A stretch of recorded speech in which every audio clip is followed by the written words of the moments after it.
3 kirikulauluturu. Üks on siin kirikusaalis, Tuuliku Ürjo, kuna tal on rohkem pille vaja kasutada, siis mahub siia ära.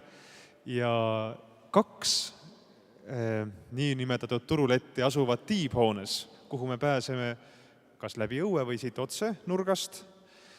Ja läheme trepist üles. See ruum, kus me õhtusööki sööme, seal samas on Kristel Neitsov-Mauer ja sealt mitte väga kaugel, tiibhoone teisel korrusel on ka üks väiksem saal. Seal on Anna Humal. Need on nüüd asukohad ja kui praegu meeles ei ole, pole viga, õhtusöögi ajal saate kõik minu käest mitu korda üle küsida ja ma näitan teile täpselt ära, kus ja mis. Aga nüüd on meie ees kõik tänased kõnelejad ja Eerik jagab mikrofoni. Lülitame selle sisse, vaatame, kas töötab. Kontrollin, kas see töötab. Eerik jagab mikrofoni. Ja kui selgub küsimus, siis ma tean, kellele annan mina oma mikrofoni siit suurepärasest reast.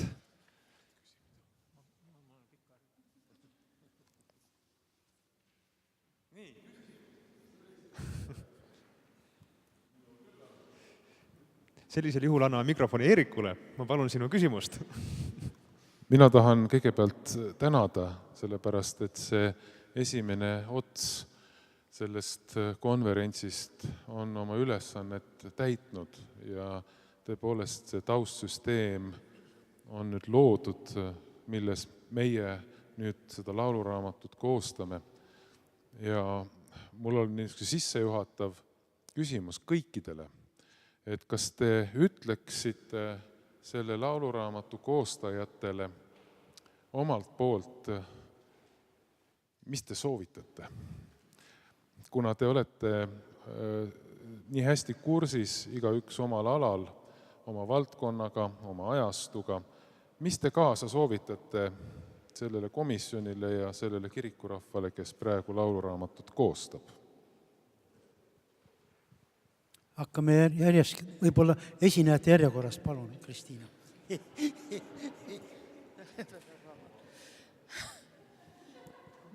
Kuna mina rääkisin kõige varasemast ajast, siis mul on nagu kõige keerulisem öelda. Ma võiks ainult nii palju võib-olla öelda, et kui nüüd tänapäeval seda kõige varasemat aega tõesti vaadata, et ta tundub ju võib-olla naljakas ja koomiline see tekst, aga et võib-olla sealt tasuks õppida või tähele panna seda, et iga asi on omamoodi funktsionaalne omas ajas ja tuleb lihtsalt väga täpselt jälgida seda, tasub jälgida seda, et mida parasjagu on vaja. Kunagi ilmselt seal barokses lauluraamatus võib-olla sel ajal just nimelt oli vaja seda suurt meisterlikkust ja et tõestada, et eesti keeles on tõesti võimalik nii keeruliselt väljendada, aga seal pietistlikus lauluraamatus, kus juba teadlikult hakati keelt ja kujundeid lihtsustama, ilmselt sel ajal oli vaja seda lihtsustust selleks, et eestikeelset kogudust kaasa haarata. Nii et omas ajas nad kõik väga ilusti täitsid oma ülesannet. Aga mida me peaksime tegema selleks, et uus lauluraamat nüüd uues ajas oma ülesannet täidaks?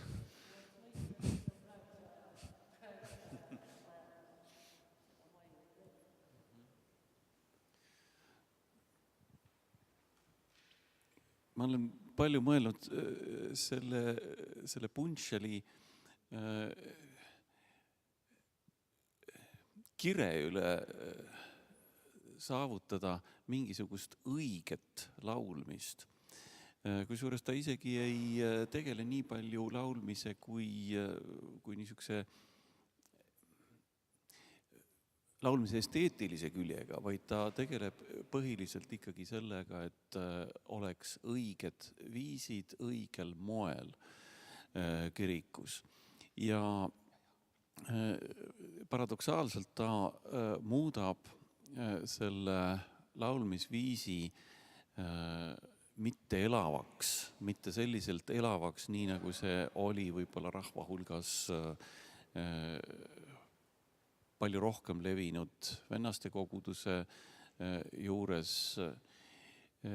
Ja teine asi, Punšeli ajal kogu see reformimine oli väga seotud oreli tulekuga. See ei olnud mitte ainult siinkandis, vaid ka Saksamaal, Inglismaal, üsna igal pool protestantlikes piirkondades loodeti siis nii-öelda selle esteetilisuse saavutamise peale oreli abil. Orel pidi siis nii-öelda korrastama seda kirikulaulu niisuguseks nagu kunstmuusika oli loonud ettekujutuse esteetilisest muusikast. Aga Saksamaal mitmes kohas 19. sajandi keskel tõdetakse, et kui siiamaani kogudused laulsid täiest hingest ja täie häälega, siis nüüd on ainult pisut orelimängu kuulda ja võib-olla mõni üksik laulab kaasa. Et see ei olnud ju see, mis oli taotlus. Ma ei hakka nüüd uut loengut pidama, aga ma tegelikult tahtsin öelda, et kui ma midagi oskaks soovitada, siis laulmise elavus on see, mis tõesti vääriks taotlemist. Nii et kui keegi kaugelt kuulab, et siis ta võiks taas küsida, et kas see nüüd on võiduhüüd või kaotuse kisa. Jah? Jah, miks? Mina tahaks seda öelda, et minu meelest on hea algus tehtud sellele uuele lauluraamatule. Just selle sama laiapõhjalise arutelu ja küsimuste kaudu. Et see ei ole sugugi lihtne, see, et missugune tegelikult see peaks olema, aga see, kui te olete valmis kuulama ära nii paljud head soovitused ja valmis neid arvesse võtma, siis see on väga hea algus. Ja ma Toomasega räägiksin kaasa, et lõpuks tõesti ju kiriku ja koguduse laulmise mõte on see, et inimesed saaksid seda kogu südamega kaasa teha. Et see tähendab, et muidugi tuleb säilitada sellised põhitõed, aga kiriku uksed peavad ka lahti olema, sellepärast, et muidu ei ole ju võimalikki aru saada, mis seal tehakse ja kuidas seal tehakse. Et see peab ütlema ka igal kaasajal midagi. Et see on sama nagu piibli tõlget on vaja üha ja üha uuendada. Et see on igati loomulik protsess, kui kirikulaulu ka üha uuendatakse, sellepärast, et ühelt poolt on see igavene, aga teiselt poolt on see ikkagi igas ajas ka oma laul, uus laul. Jah, nõustun just nimelt eelkõnelejaga, ta oma ettekandes rääkis selle 30 aastat nagu pooleli jäänud rahvuslik kristliku siis selle programmilisuse esitamisel läbi ka lauluraamatutes, uues lauluraamatus, et see jäi nagu pooleli ja me näeme seda, et see spontaanselt võib olla teostus või vallandus nendes lauludes, mis olid siis 1980 aastate lõpul. Laulud, mis omandasid teatud sakraalse tähenduse kuni sinnamaani välja, mõeldes kas või Alomatiisenile, no juba mina oma esinemises viitasin Tõnis Mäele, kes vist tema elulukku kuulub üks periood, kus ta oli ühes siis vaba kristlikus liikumises Rootsis või kus ta oligi siis. Nii et eks ta sai sealt ka mõjutusi. Aga ma ei kujuta ette, et Eesti luterlikus kirikus nüüd hakatakse siin gospelitega, mis ju võiks öelda, et haarab publikut ja viib ekstaasi ja ma ei näe seda siiski meie iseloomule ja meie luterlikule sellisele tõsidusele ja karskusele ja omast, et see on ikka rohkem nii-öelda vabakirikutes, ma pean silmas neid baptiste ja seal on need niisugused tõelised rõõmu laulud, aga jällegi sõltuvad sellest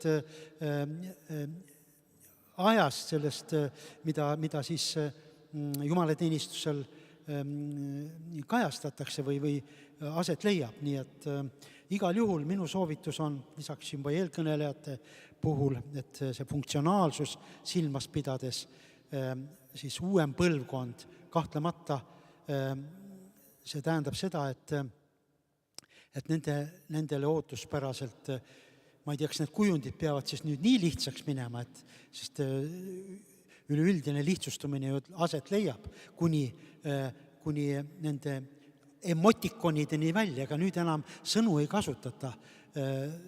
Kes internetist lööb välja, siis ta näeb seal, et praeguse arvestuse kohaselt on olemas juba, ma ei tea, kas ligi 1000 emotikoni, mis tähendab seda, et on välja kujunenud juba uus visuaalne sõnastik või mis ainult väljendab mingeid emotsioone ja selle varjundeid.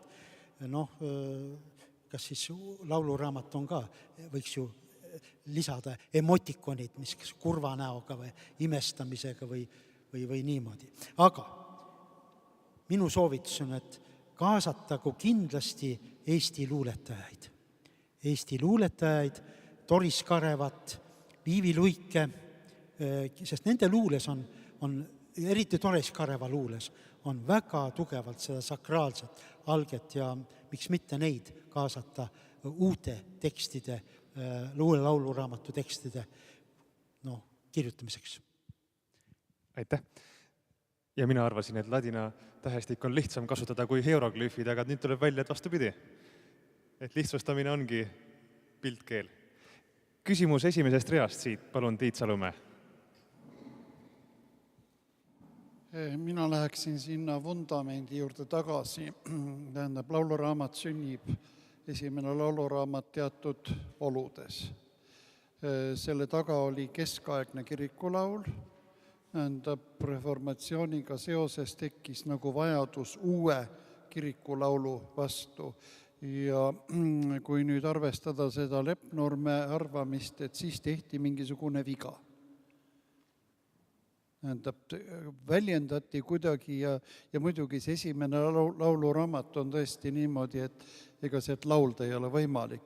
Et mis te arvate, mis siis valesti läks ja kuidas seda oleks võimalik kas parandada või õieti edasi minna?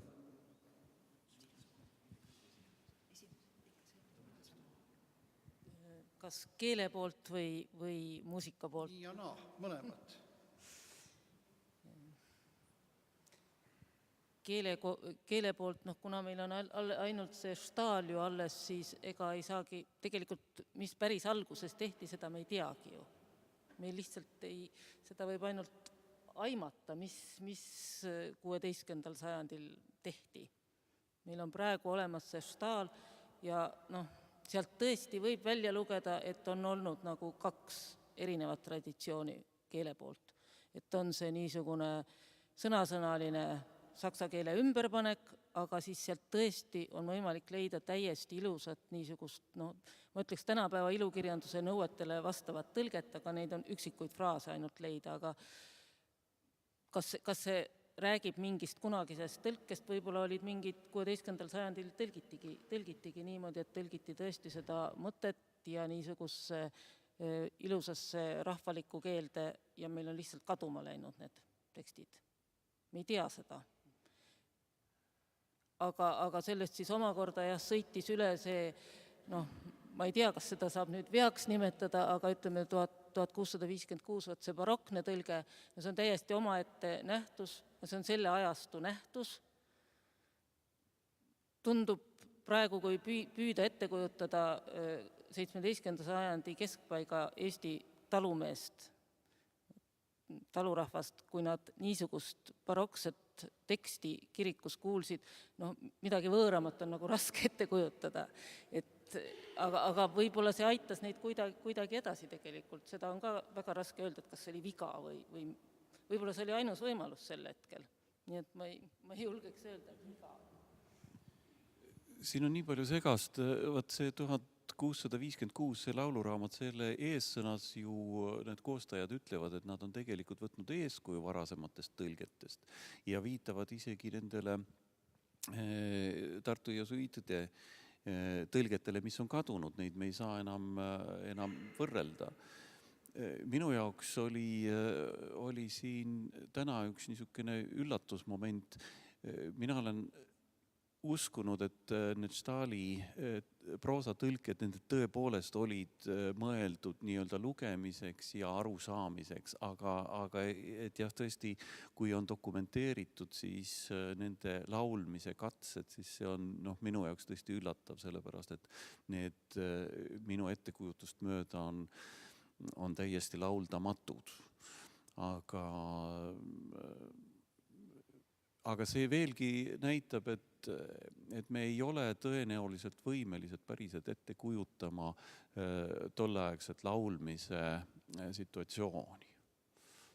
Milline see muusikaliselt ja ilmselt siis ka tekstiliselt oli. No näiteks siin on natukene vihjatud täna ka tempo küsimustele, et koraali laulmine on liiga aeglane ja liiga niisugune veniv. Kui aeglane ja veniv ta oli näiteks 19. sajandi alguses, seda me ei ole võimelised täna ette kujutama. Räägitakse seda, et laulmine on liiga aeglane, et seda tempot tuleks tõsta.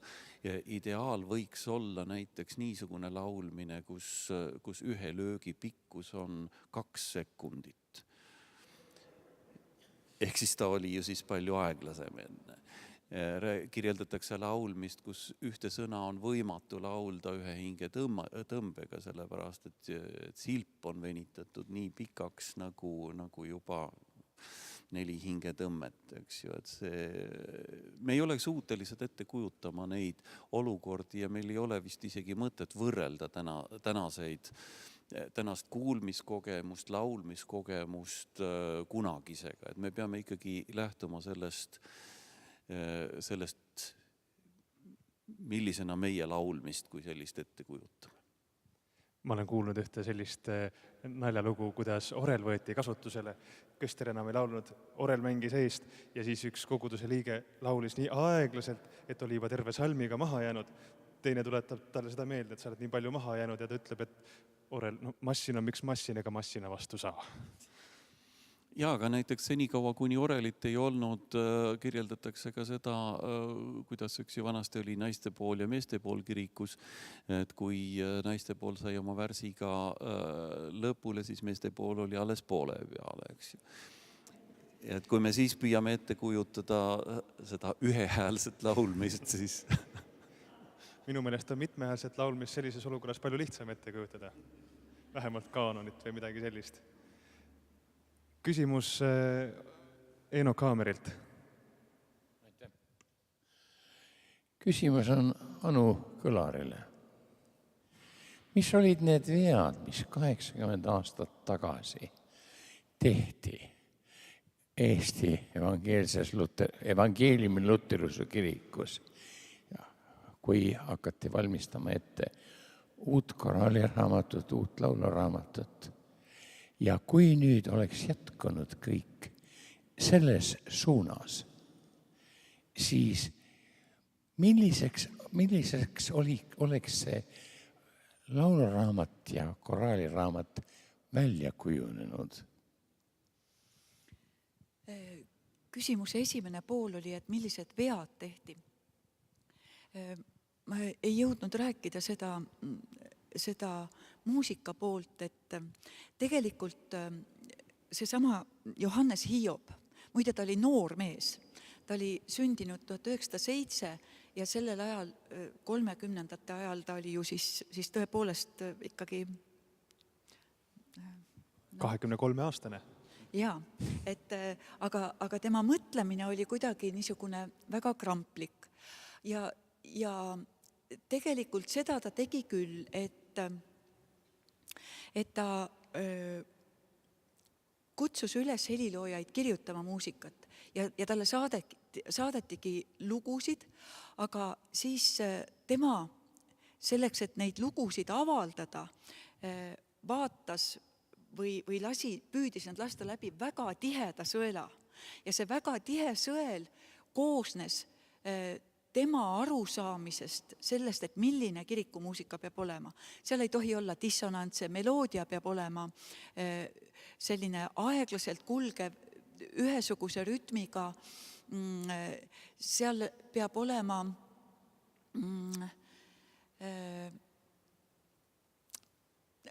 rahulik tempo, sellest juba oli juttu, et seal ei tohi olla mitte midagi niisugust, mis võiks kuidagi eemalduda sellest mudelist. Ja et ükski looja, kui tema parimal ettekujutuse järgi loodud lood ei leia näiteks kirjastamist, nad ei leia kasutamist, sellepärast, et kellegi maitse ei luba neid ette kanda. No kaua üks looja jaksab sellises olukorras vastu pidada. Nii et ma arvan, et selline väga jäik kinnipidamine tegelikult oma maitsest. Seal ei olnud ühtegi teoloogilist põhjust, kuigi ta ise väitis, et on. Aga me just Toomasega ka enne rääkisime, et see ei ole teoloogiline küsimus, kui pikk on üks helivältus või kuidas meloodia kulgeb. Et seal ei ole õigeid teoloogilisi, tähendab, ei ole olemas teoloogiliselt õigeid ja valesid noote või harmooniaid.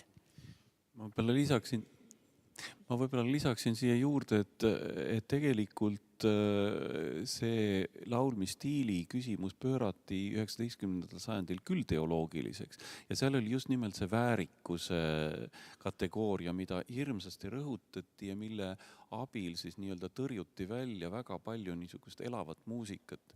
Ja me näiteks meil tasub mõelda, et kui Saksa protestantide suureks kultuuriheeroseks muutus Johann Sebastian Bach, et siis tema muusikat tegelikult esitati 19. sajandil ikkagi pigem kontserdisaalides ja kirikus teda ei sallitud, sellepärast et ta oli liiga keeruline ja ta oli täiesti talumatult tantsuline.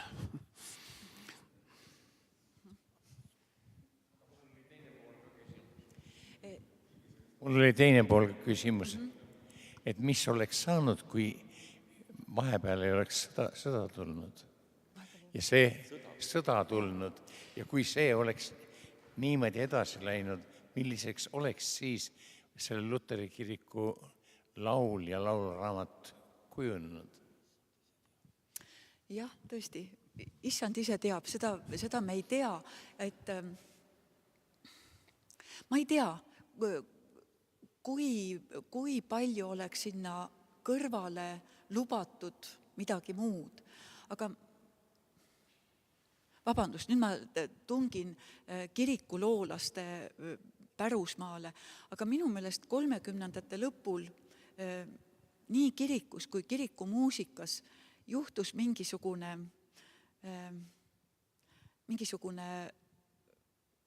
suremine või mingisuguse lõpupoole seal olid minu meelest probleemid kasvasid suureks mitmes valdkonnas ja see ei olnud tõesti ainult kirikumuusikas, et seal oleks pidanud toimuma mingisugune ärkamine või mingisugune selline sisemine uuenemine. Ma oleks seda ideaalis näinud ja siis oleks ka muutunud see arusaam kirikumuusikast.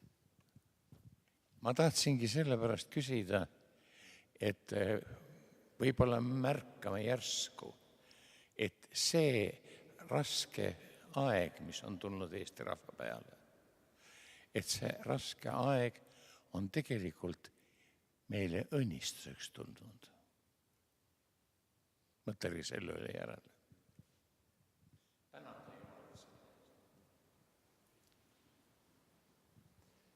No nii, siin on enne üks küsimus.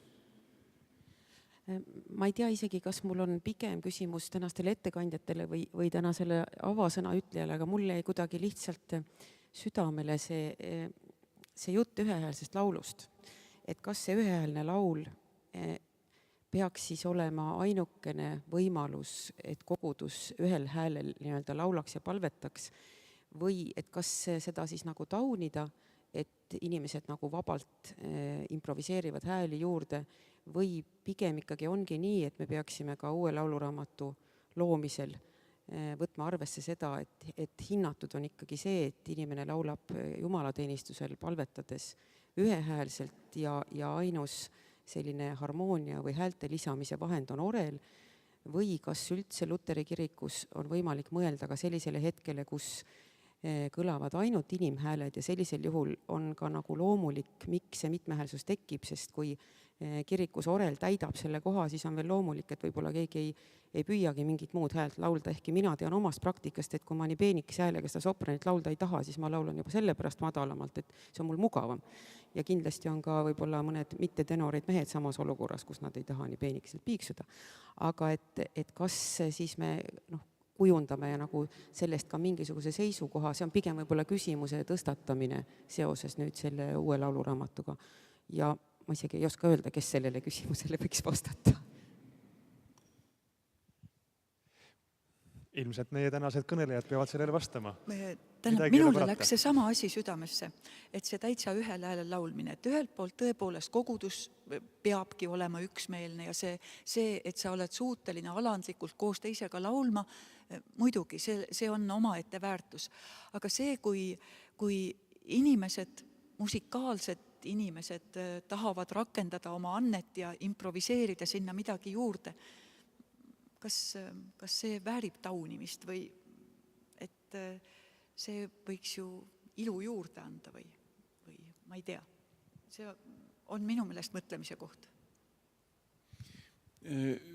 Ma olen siin olnud niisugusi kriitikat pildunud Punšeli aadressil, aga siin tasub mõelda veel ühe asja peale, millest muusikud saavad ilmselt päris hästi aru. Nimelt tänu Punšelile juurdus niisugune segakooriseade, mida siis orel põhiliselt mängib, eks ju, lauljad laulavad ainult meloodia häält ideaalis. Selline seade, kus meloodia on ainult soprani käes. Kui nüüd meeshääl laulab seda oktav madalamalt, ta ei laula siis ju unisoonis, eks ju, ta laulab oktav madalamalt, siis ta tegelikult läheb selle oreli seadega vastuollu. Ehk siis see, mida me oleme ajaloos näinud, et meeste juhtiv roll kirikulaulus on 19. sajandil läinud üle naishäälte kätte. See on osaliselt seotud ka sellega, et see harmooniline faktuur tegelikult orienteerub soprani häälele. Aga jah, see, mida Kadri ütles, ma toetan seda vägagi, eriti hommikusel ajal mina ei suuda laulda neid viise sellelt kõrguselt nagu tahetakse ja ma siis kas improviseerin midagi sinna allapoole või olen vait. Järgmine küsimus tuleb Tiit Pädamilt. Täpsustav küsimus Toomas Siitonile. See stiilireform, millest nagu mööda minnes, mida vist ilmselt praegu ka natuke puudutati, kas ta peaks ainult puudutama seda Punšeliga nagu arvete tasandamist või klaarimist või peaks ta hoopis kaugemale minema?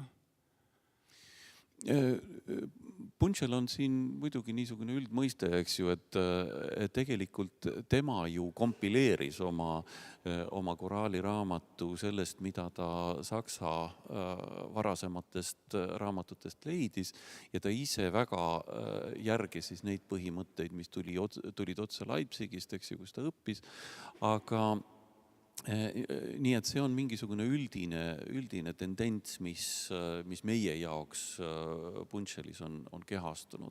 Aga mis nüüd juhtus, oli see, et mujal siis see niisugune elustav rütmiline koraalilaul tuli ju üsna kiiresti sinna kõrvale selle niisuguse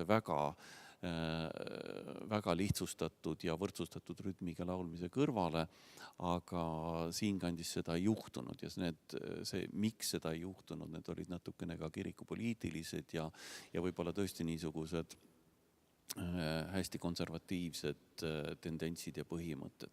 Aga et kui nüüd Anu rääkis sellest, et need samad põhimõtted võeti 30. aastatel päris verinoorte meeste poolt üle, et siis minu meelest see lugu on ka selles mõttes õpetlik, et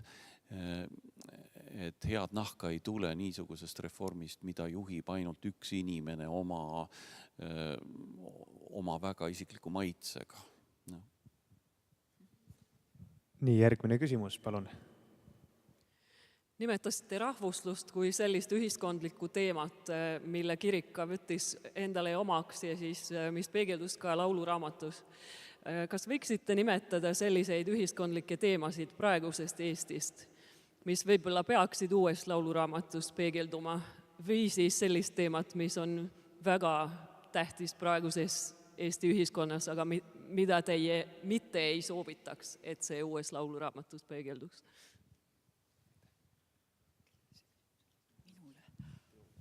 Ohohoo. Kõikidele, palun, alusta. Mina olen muusik, ma ei saa vastata sellele küsimusele.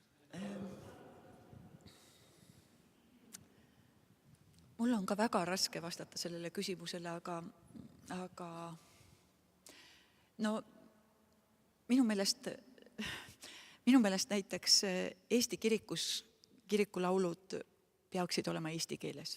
See on üks asi, mis eesti keel kipub meil ära kaduma. Meil kipub ära kaduma veel siin ideoloogias palju asju, mis võiksid olla, aga et see on, et minu arvates see kirikulaulu komisjon peab leidma ka need põhipunktid, mille nimel tasub võidelda, mis moodustavadki päriselt selle kristliku aluse ja selle eestilise aluse. Või et see lauluraamat on meile siin ja praegu või õieti sellele järgmisele põlvkonnale ja kui need 3, 4, 5 põhimõtet on paigas, siis kõiges muus võib ju olla paindlik, aga mõned teoloogilised ja inimeseks olemise põhiväärtused, mis paigale jäävad, need võiksid paigal olla, aga muu on muudetav. Aga ma ei julge sõna võtta, mis need on. Jah, kindlasti on see üks osa kirikulaulude põhirepertuaarist on seotud ju liturgiaga. Aga mina mõtlen just nimelt sellele põlvkonnale, kes noorem osa sellest nooremast kogudusest, koguduse noorem osa, siis kui komisjon ja see töö hakkab nüüd avanema, siis ma mõtleksin selle peale, et isegi need põhilised kristlikud tekstid, et need võiksid olla nii viisistatud, et nad kuskil ilmalikus keskkonnas hakkaksid kõlama selliselt, et nad muutuvad nii omaseks, et nende ülekandumine kirikusse siis liturgia osana või siis kirikus kontserdi osana, et nad muutuksid samamoodi loomuliku osana, mis tähendab seda, et need noored inimesed, kes kuulevad üht või teist siis religioosse sisuga laulu, kirikulaulu, oleksid kuidagi tajuksid seda, et võib-olla see kirikus lauldmine annab selle lisaks veel midagi, mingisuguse asja juurde. Nii et see oleks, nagu tuleks mõelda ka väljaspoolt sissepoole lähenemisega, et oleks niisugune repertuaar, mis oleks lauldav nii väljaspool kirikut kui ka kirikus endas. Seejuures teadmisega, et tema sisu on tõepoolest siis seotud piiblilugudega, samuti siis selle usutunnistuse väljendamisega või siis Jumala tänamisega, ühesõnaga nendel niisuguste kristliku usutunnistuse juurde kuuluvate mitte ainult teemadega, vaid motiividega. See on minu kujutuses, et siis ja ma tean, vähemasti Eesti luules on väga palju, kui me räägime Jumala riigist, siis osa Eesti kirjandusest, kui sa loed neid tekste, luuletekste, siis seesama Eesti enda riik ideaalis ju peaks olema tajutav ka siis niisuguse riigina, mis väärib teenimist ja mis väärib igavesti unistamist. Et see Eesti riik oleks tõepoolest see ideaalis, olekski meie endi Jumala riik. Et kui need kujundid on võimalik üle kanda kuidagi lauludesse, laulutekstidesse, rääkimata muidugi viisidest, siis ma arvan, et see lauluraamat saab rikkam, kiriku lauluraamat. Järgmine küsimus tuleb Juha Väliaholt.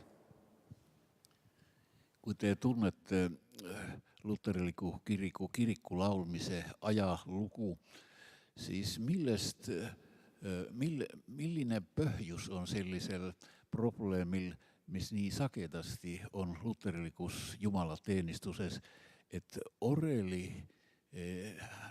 see hääl on nii kõva, et koguduse laulmist on raske kuulda.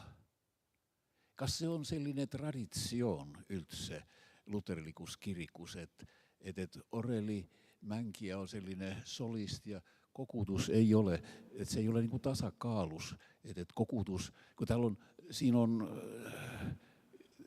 öeldud, kui tähtis on see, et see on ühislaulmine, et koguduse liikmed kogevad selle, et me laulame ühes, aga kui orel peitab, katab selle kõige. Kas see on selline vana traditsioon? Aitäh. No, ma juba natukene viitasin ka sellele. Seda on kirjeldatud tõepoolest ajalooliselt. 18. sajandi lõpul muusikaliselt haritud inimesed lähevad kirikusse ja ütlevad, see on nii jube, kuidas nad siin laulavad, nad karjuvad. Seda on võimatu kuulata. Siin tuleb midagi ette võtta, tuleb tuua siis see orel. Ja nüüd see asendatakse siis, see orelimäng hakkab asendama koguduse laulu, see on täpselt sama protsess, kui me teame, eks ju, kui ühele lapsele lauluõpetaja koolis on öelnud, et sina ära laula, sa laulad valesti, kuula, kuidas teised laulavad, siis ta ei hakkagi kunagi enam laulma. Kogudustele on öeldud täpselt samamoodi ajaloolises mõttes, te laulate valesti. Kuigi pühendunult, kuigi võib-olla südamest, aga see ei ole õige.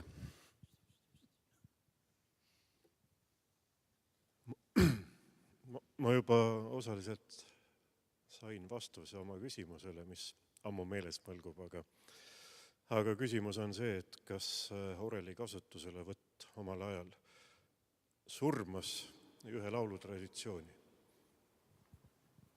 Seda ma olen püüdnudki öelda. Ja.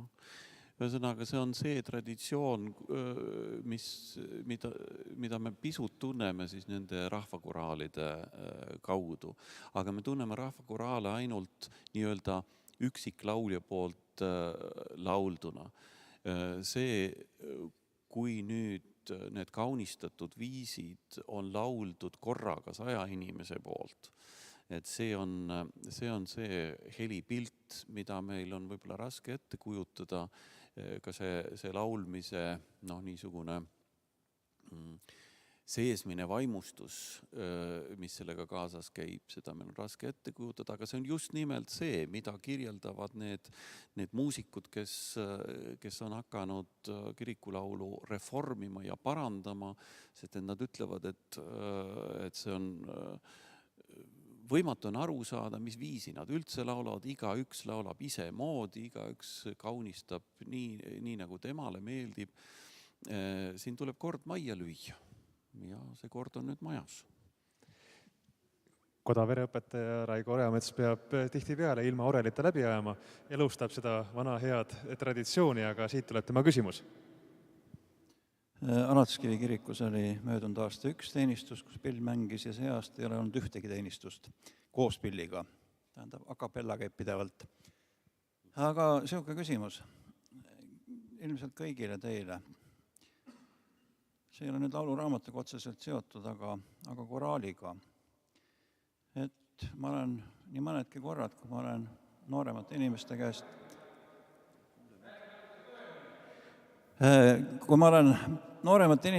mõned korrad küsinud ja olen saanud kahjuks tihtipeale üsna ühese vastuse, et miks te kaasa ei laula. Ja siis öeldakse, et õpetaja, need on nii rasked laulud.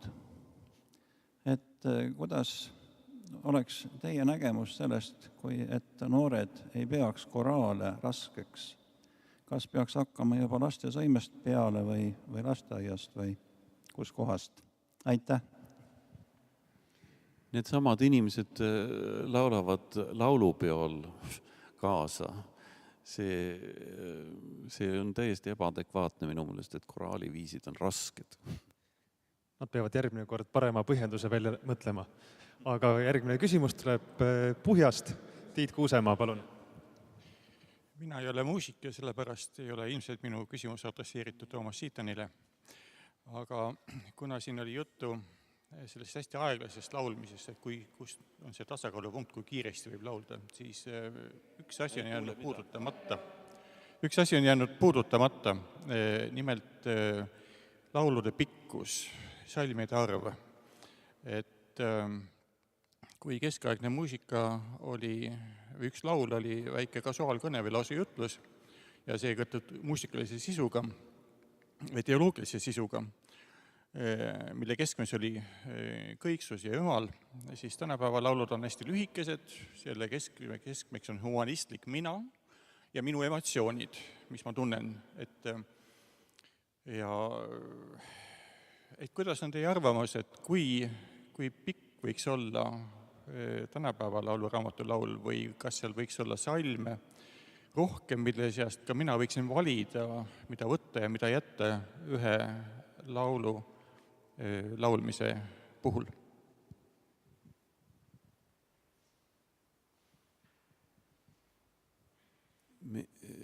Siin laval ei ole praegu ühtegi liturgikut ja see ei ole mina ei ole suuteline sellele vastama, aga muidugi ajalooliselt on see tendents täiesti selge.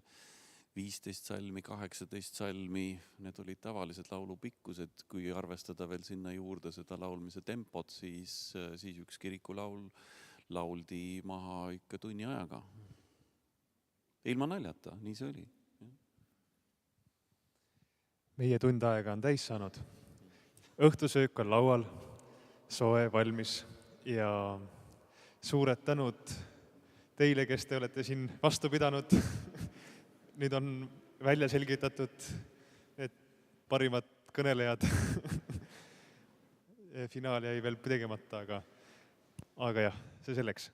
Ühesõnaga, nüüd on õhtusöögi aeg, millele järgneb kirikulauluturg. Eerik, kas sul on täpsustada midagi? Ei, mul mul ei ole muud täpsustada, et lihtsalt ma palun, et kõik oma kirikulaulu turuletid panneksid õigel ajal kinni, selleks, et inimesed jõuaksid kell 21.30 päevalõpu palvusele krüpti.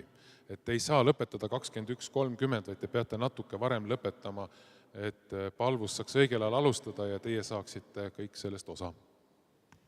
Aga selleks, et me õigel ajal saaks lõpetada, tuleb õigel ajal alustada. Et saaks õigel ajal alustada, selleks tuleb õigel ajal sööma minna. Kas me laulame siin? Issand leiba õnnist.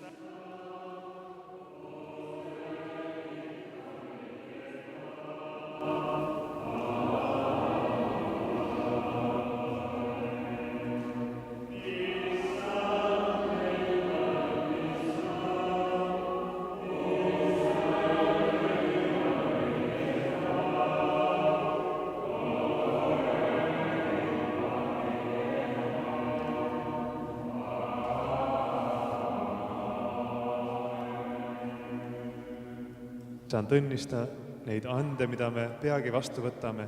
Õnnista seda lauluraamatut, mille koostamisele mõtleme. Ja kingi meile ka oma sõna järele, nii samasugust nälga nagu igapäevase leiva järgi. Aamen.